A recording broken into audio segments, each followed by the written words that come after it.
l'actualité avec intelligence, caractère et conviction.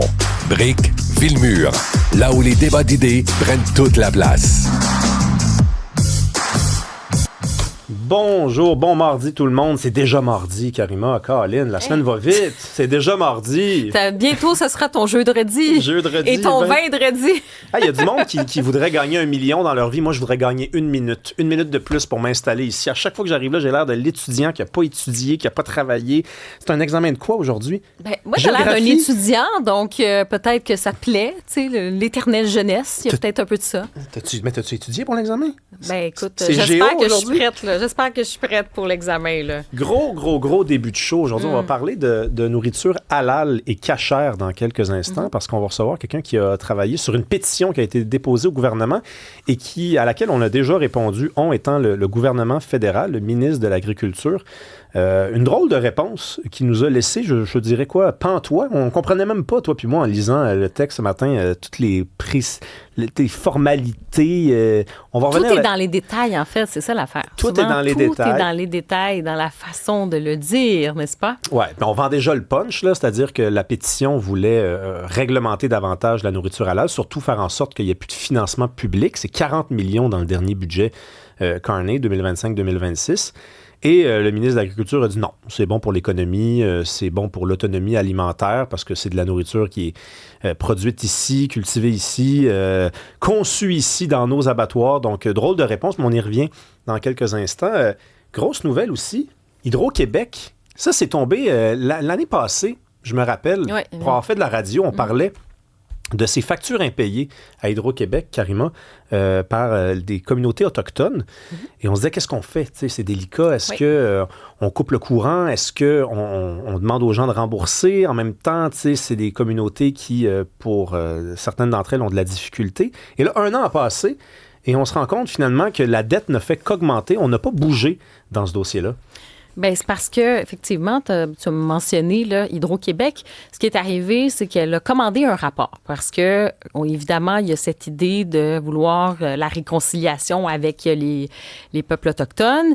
On veut aller dans cette direction-là. Il y a eu des injustices dans le passé. On veut qu'il y ait cette réparation-là, mais en même temps, tu te dis, OK, où tout cela va? J'y arrive. Donc, on dit qu'il y a 250 millions de dollars de factures impayées, là. Un quart de milliard de dollars de factures impayées. Près de la moitié des communautés autochtones qui ont des dettes envers Hydro-Québec, selon Hydro. Et il y a un rapport, donc, qui a été commandé par la société qui suggère d'annuler ces dettes-là au nom de la réconciliation économique. Ça a été fait par l'ex-juge François Rolland. Et il a suggéré aussi cette pratique-là. Il dit, on suggère aussi aux communautés peut-être la possibilité d'une facturation unique par l'entremise du conseil de banque. Donc, c'est comme s'il y avait, par exemple, tu mets un seul compteur, puis c'est la communauté qui paie. Et ensuite, il y a aussi cette idée que, il préconise que c'est aux différentes communautés de décider s'ils ont envie, oui ou non, ensuite, de recouvrer ces dettes-là. Donc, Hydro-Québec a dit qu'il y a quand même un malaise par rapport à ça parce que jusqu'en 2024, Hydro-Québec disait on a un souci d'équité envers tous les clients. L'année passée, il y a près de 200 000 clients du Québec qui ont eu du mal à payer leur facture d'électricité. Ça, c'est quand même 4 % de toute la clientèle. Ils ont dû prendre des ententes de paiement.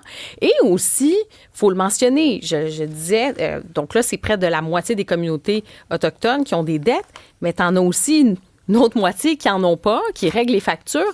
Et je te dirais même qu'au sein même des communautés autochtones, ça ne fait pas l'unanimité. Certains ne trouvent pas que c'est forcément une bonne idée de dire on annule tout. Ça peut même être perçu, je te dirais, moi en tout cas, je pense que ça pourrait faire en sorte que ça crée peut-être un mécontentement, une forme de, comment je te dirais, une mauvaise entente, ou enfin, même avec les communautés dites allochtones, là, si on n'est pas autochtone, ça peut créer ces tensions-là. Elle existe déjà. Oui, c'est ça, mais non, mais je veux dire, ça peut accentuer ça là-dessus, là, je pense, sur ce dossier-là.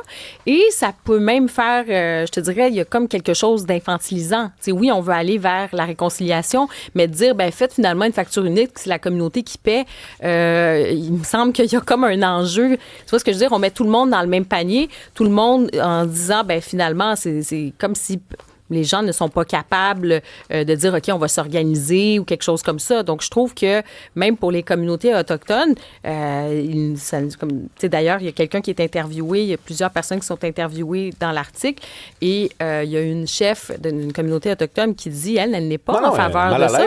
Elle n'est pas du tout en faveur de cette idée d'annuler les dettes. Elle dit peut-être qu'il y a besoin de plus d'informations, il faut consulter, il faut se parler, il faut trouver des solutions. Fait que, bref, oui, je pense qu'il faut se parler, je le disais. On est dans un processus de réconciliation, mais de dire on annule d'un coup $250 million.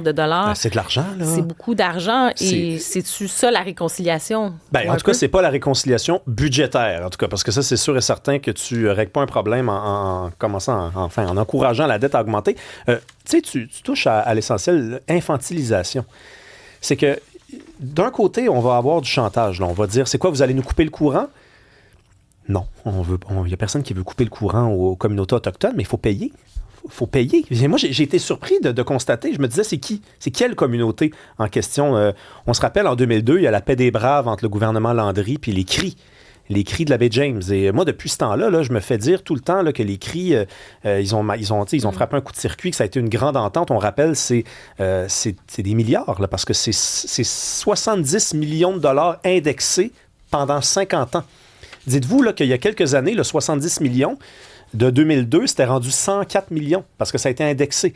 Donc, sur 50 ans, c'est plus de 3,5 milliards. Ça, c'est 3,5 milliards si c'était 70 millions à chaque année, mais c'est plus que ça. Ça va être peut-être 10 milliards au bout de 70 ans, au bout de 50 ans. Et pourtant, et là, on me dit donc, ils ont de l'argent, les CRI, ils ont signé une grosse entente, ils font partie des communautés autochtones qui ont accumulé le plus d'impayés.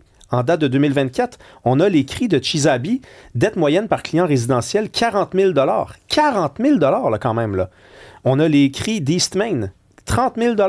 On a les CRI de Waskaganish, 17 000 $. On a les CRI de Waspanipi, 15 000 $. Là, je comprends pas, là. Moi, je pensais que c'était le gros deal, que ça avait fait en sorte que les communautés étaient enrichies, qu'elles avaient réussi à obtenir une autonomie par rapport... Non. Fait que là, tu te dis, c'est parce qu'à un moment donné, à quoi bon signer ces ententes-là si on a des citoyens qui se mettent eux-mêmes dans une zone particulière? Ils se disent, on paye pas, puis si on paye pas, c'est quoi, vous allez nous enlever le courant? Non, mais ça, c'est du chantage, ça. Si vous payez, il n'y a pas de risque d'enlever le courant. Puis on sait que Hydro-Québec ne coupera pas le courant. Ou si on le sait, ça, c'est pour ça qu'on paye pas. D'ailleurs, on n'a pas payé depuis 1 an, puis ils n'ont pas coupé le courant. Fait qu'on sait que Hydro-Québec ne coupera pas le courant, donc... Je ne sais pas comment ils vont faire pour gérer ça. Parce qu'ils ont dit, nous, on a un enjeu quand même, c'est la réconciliation, mais on a aussi un autre enjeu, c'est l'équité envers tous nos clients. On a des clients d'Hochelaga Maisonneuve qui ont de la misère, là. OK, à arriver, ils payent. On a des clients de Montréal-Est qui payent. On a des clients de Montréal-Nord qui payent. Fait que tu peux pas accepter que des clients ailleurs ne payent pas, là. Ça marche pas, là. Ça marche pas du tout, là.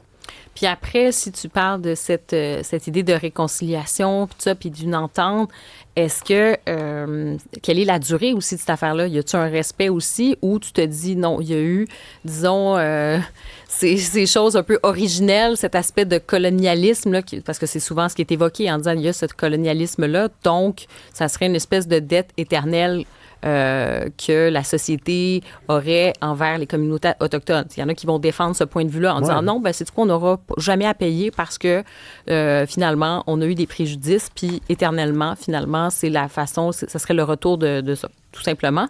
Et je veux juste revenir sur Irène Nipoche, qui est la chef sortante de la communauté Waswanipi. Et je trouvais que c'est intéressant, son point de vue là-dessus. En tout cas, c'est une piste de réflexion. Parce qu'elle dit, bon, les communautés qui sont juste à côté des barrages, je soutiendrais fermement qu'elles devraient avoir l'électricité gratuite. Donc, tu sais, ceux qui sont vraiment, ces communautés, dis-je, qui sont vraiment juste à côté, mais elle dit, le reste des gens devraient s'attendre à payer. Puis encore là, c'est à débattre, mais je trouvais quand même que son point de vue, ça peut être intéressant de dire, là, on va pas faire du mur à mur alors que c'est pas forcément la même réalité. Tu as parlé de la situation, par exemple, des CRI.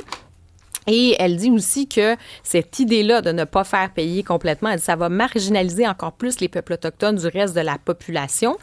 Et en plus, sur le fait de... Tu sais, quand je te disais de faire un compte, par exemple, pour une communauté, puis c'est le conseil de bande qui décidera si oui ou non ils vont payer, Et les citoyens, finalement, les membres de la communauté, ils refilent ça au conseil de bande. Elle dit, s'ils veulent refiler ça aux communautés et leur laisser le soin de percevoir l'argent, si elles le peuvent, pour ensuite s'en laver les mains, ils ne résoudront pas le problème. Donc, il y a quand même, là, je trouvais que c'était intéressant ce point de vue-là. On en parle tantôt avec Nick